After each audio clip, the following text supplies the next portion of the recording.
Hi, I'm James Wilkinson and I've been a travel editor for over 20 years. On this show, we're going to take you to some of the world's most amazing destinations, from the big cities to the great regional areas. We'll go inside some of the world's best hotels, bars, restaurants, galleries, and much more. Right now, we're in Hobart, Tasmania, and this is Wayfarer.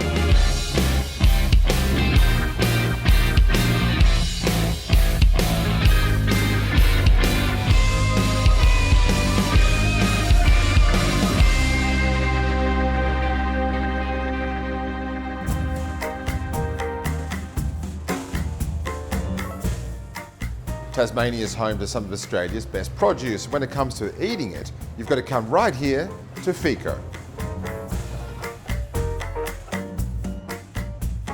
Well, we're here at Fico, one of my favourite restaurants in Hobart, and tell us about your philosophy here. It's your cooking. How do you describe it? So I'm Italian, born in Naples, moved to Tasmania 6 years ago. The restaurant is open for 4 years, and my partner is half Czech and half Italian. So we just work with the Tasmanian product and with the food we're growing up with. So Oscar's grew up with a lot of games. His father was a chef and now he's an artist and cook a lot of pigeons and venison. When actually I grew up with like pasta and risotto and all these things. So it's a mix of both of us. What are some of your favourite things on the menu? You're going to say everything, but what are some of the great things you're doing at the moment? So I always really love the kingfish. That is a snack and it's just like a dip in soy jelly with wasabi and coriander. And it's like Tasmanian wasabi and obviously local kingfish with a little bit of Asian influence. And one of my favorite desserts we always have in spring and summer, that is a bee pollen gelato with a white balsamic meringue and hibiscus. So it's like a hot and cold and soft and creamy and acid and sweet in the same time. So yeah, different texture. Now you're known for your set course menus where you guys just cook for the customers and it's up to you. I think that's a bit of a fun concept. How does that work here? Yeah, so it's very fun because sometimes like the customers sit close to each other, you know, for example, two couples and they have different dishes because probably like the local fishermen drop us like a little bit of like 1 or 2 kilos of tuna, and so it's not enough for like 60 covers, so we need coming up with a different entry for somebody else, and it's a little bit of a play. Yeah, so we play around the food with the customer. Same with the wine, because you've got some great Tasmanian wines like Puli on the menu here and some beautiful European drops as well, so it's a really good mix of local and international. Yeah, absolutely. Obviously, we have a lot of stuff from Italy. We use a beautiful wine. We have Assomiglia that is great. We do matching wine. We play a little bit around with like a beer, Italian wine, Tasmanian, obviously Tasmanian wine, and some satay sometimes, matching with the risotto. That is always fun. Great fun. Yeah. Now, if I want to get a table here, is that easy or is it a bit of a tricky thing to do? So we open a reservation 30 days in advance. They go very quick, the tables go very quick, so like probably 4 weeks in advance. Yeah. That's good. You've built up such an amazing reputation here. I mean, from your food, it's just wonderful. And this used to be a news agency, you were saying before. Yeah. So we take this place that was a news agency. It was completely different. And in 4 weeks, we change everything. We do everything ourselves, and it was very hard. It was completely different when we open. And slowly, we start changing things around. It's just fantastic. Well done on what you've done, and thanks for having us. Thank you.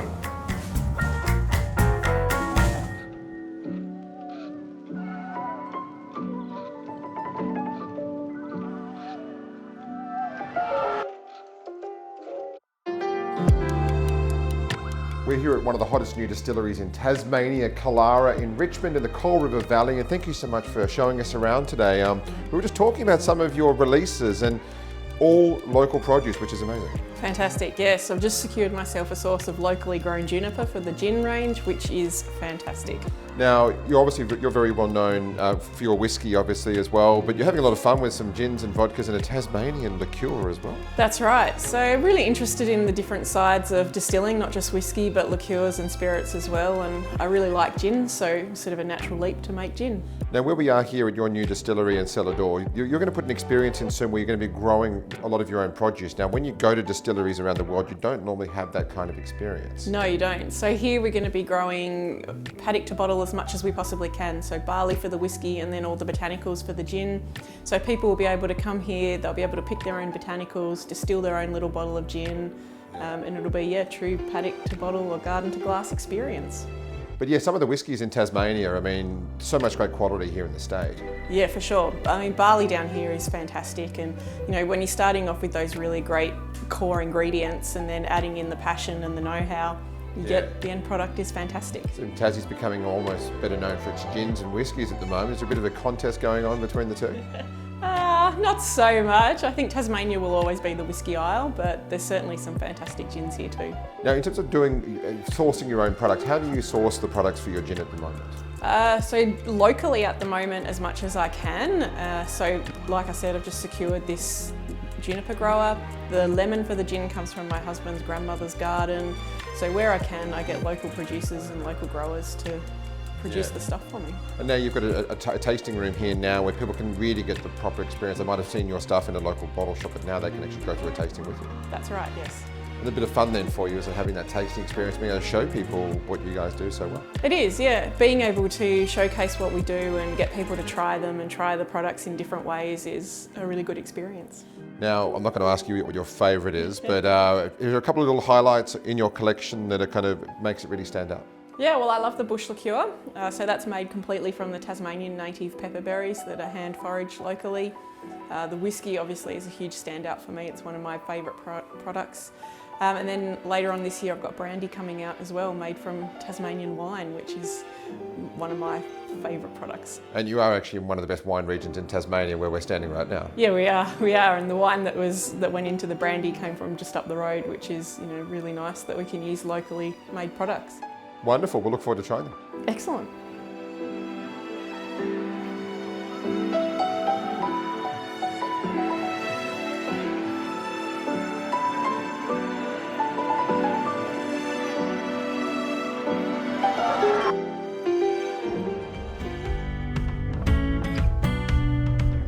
Tasmania is home to one of Australia's hottest new hotels, and that's the Movenpick here in Hobart. To find out more about this amazing property, I'm joined by Jeremy Healy, the General Manager. And Jeremy, what an amazing debut for Movenpick in Australia here in Hobart. Well, we're really thrilled to be here and be the first Movenpick hotel in the Pacific. 1948 is where we started with Movenpick, and our founder Uli Prager opened a restaurant in Zurich. And little do people know that that was a restaurant where they introduced a la carte menus and wine by the glass. So quite a pioneer in the field of food and beverage. And if you think about that, that's what you do here at the hotel really well. Wines by the glass and a fantastic menu in the restaurant. Well, Tesoro Modern Italian, it launched really well in the Hobart market. People love it. Home cooked style Italian food, great Tasmanian produce, local spirits, local wines, great wine selection, some Italian wines because we're an Italian restaurant, but definitely great a la carte menu and great wines by the glass. How do you choose some of your suppliers? I mean, there are so many amazing wineries half an hour from here and further up north in Tassie. So one of the other challenges obviously is finding some amazing producers. Well, the good thing is we have lots to choose from. The difficulty is putting together a shortened menu because you can't have everything on there. But a good fun process to taste a lot of wine when we got here, and we really selected the best ones for our wine list. And when you think about that in Tassie, it is about local produce, it's about hyper-local produce. Obviously the hotel, the design's fantastic, and a lot of the materials have come from Tasmania as well. Well, and you know, a lot of Tasmanians worked on this project. We hired 95% of the team were from Tasmania. A lot of our produce from Tasmania, 16 Tasmanian gins, 13 now Tasmanian whiskies. We have 75% of the wines on our wine list out of 56. Wines are local Tassie wines, so we're really proud to support local business. You've got a fantastic range of rooms and suites in the hotel here, some with bathtubs. Not many hotels in Hobart can say they've got bathtubs quite like you have. Well, Movenpick is really about contemporary rooms, warm and inviting rooms. We have about 70 rooms with bathtubs. Great bathrooms here in the hotel, so we're really pleased to have that option. But really spacious bathrooms as well. Like not a lot of hotels put a lot of emphasis on the bathroom. You have here, and it's very important, I think, from a guest experience perspective. Well, I love walking into our rooms, and so do our guests. So they're spacious, they're inviting, and the bathrooms are great. They're all great. So having comfortable rooms, great food and beverage, but what's your real X factor here, Jeremy? Well, we talk about in Movenpick that we create moments, so it's really the art of human connection. We really hired a team that love people and they love connecting with our guests, and it's really the service that we provide. That's our main focus. We have great restaurant, great physical asset with a hotel, but really it's the human element that really creates a great experience.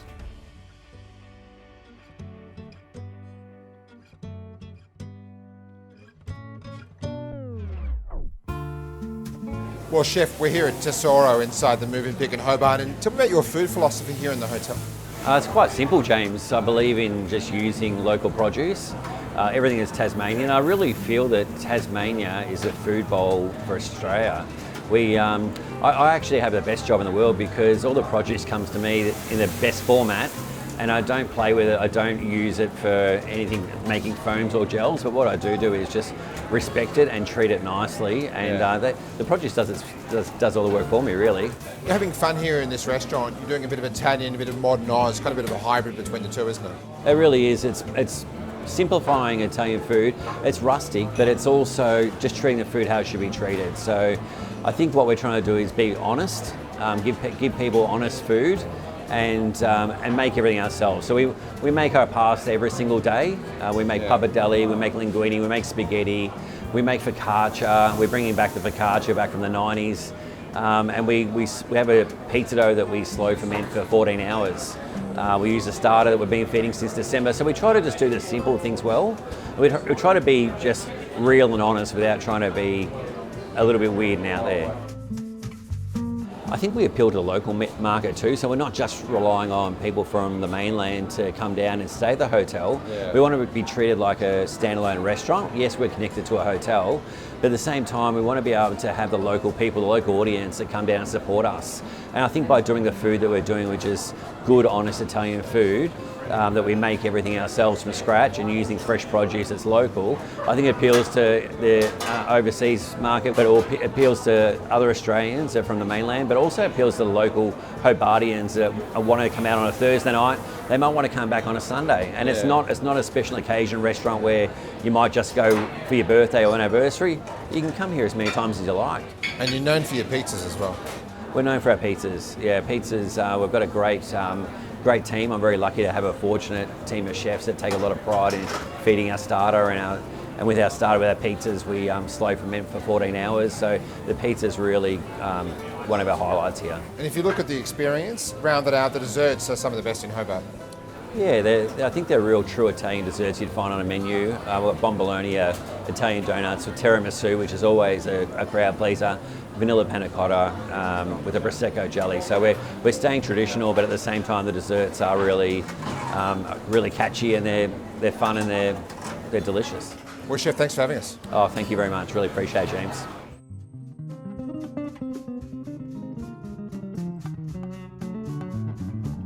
Coming up on the next episode of Wayfarer.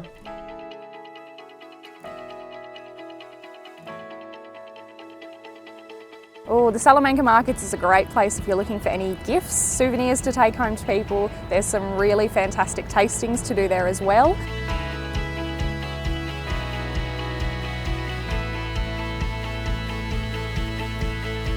It's a married malt of portions of a few different barrels that we put together to give a balanced and complex single malt that's expressive of our spirit and our place.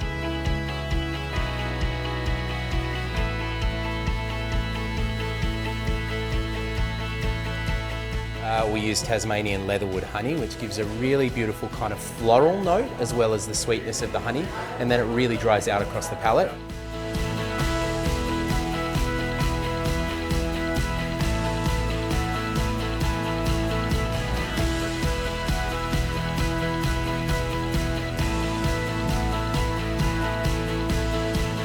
I've got something to sell, one, and I like it, and then two, it's just a building, watching the little community grow, which is good.